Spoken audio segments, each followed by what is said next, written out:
Sri Lanka is currently in a state of crisis. From late 2019 until basically 2 days ago, the country was ruled by a pair of brothers, Gotabaya Rajapaksa as the president of Sri Lanka, and Mahinda Rajapaksa, who was previously the president from 2005 until 2015, as the prime minister. However, this deep-rooted political support, which seemed very dominant and consolidated until quite recently, has been dramatically threatened by an escalating economic crisis.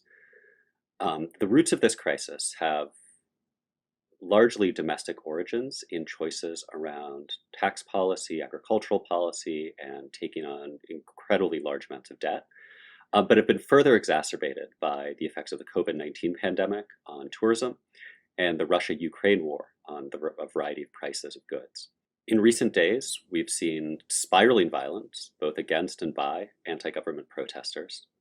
President Gotabaya Rajapaksa declaring a state of emergency rule, accompanied by the imposition of substantial curfews, and the lack of a prime minister now, since the resignation of Mahinda Rajapaksa.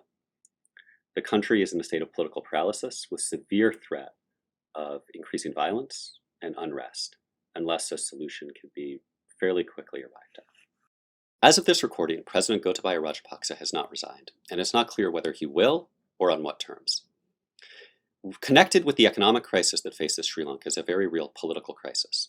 Power and authority in Sri Lanka have become institutionally centralized around the executive presidency and politically centralized around the power of the Rajapaksa family.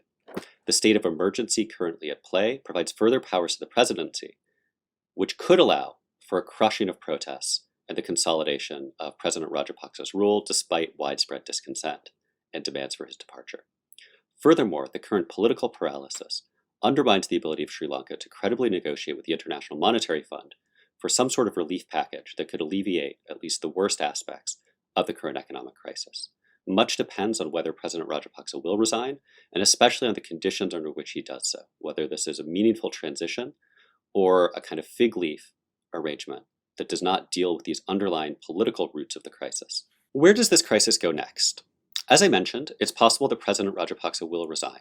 The key question then will be what are the terms of that resignation, who takes over next, and whether or not that transition allows for a reset of political and economic conditions. One other possibility, however, is that President Rajapaksa will simply refuse to resign, and the opposition will then face a choice about whether or not to assume the prime ministership while continuing to deal with a hostile and powerful president.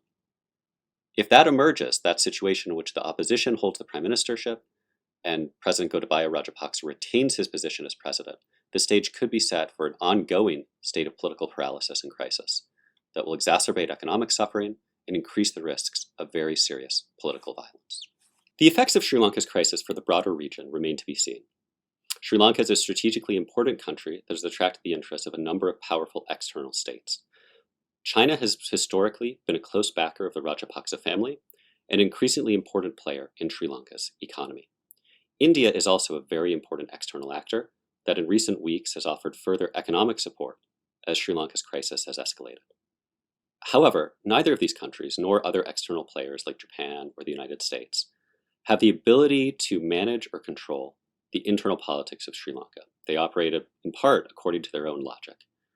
Recent months in Sri Lanka provide an important reminder of how seemingly dominant governments can very quickly lose control of their political systems in the face of crises and severe miscalculations, in ways that really complicate the external policies and goals of external states. In the days to come, it will be important for influential external actors to try to facilitate a meaningful political transition that will lay the basis for a more sustainable response to Sri Lanka's economic and political crises, while avoiding state crackdowns and repression on protesters and further spirals of violence.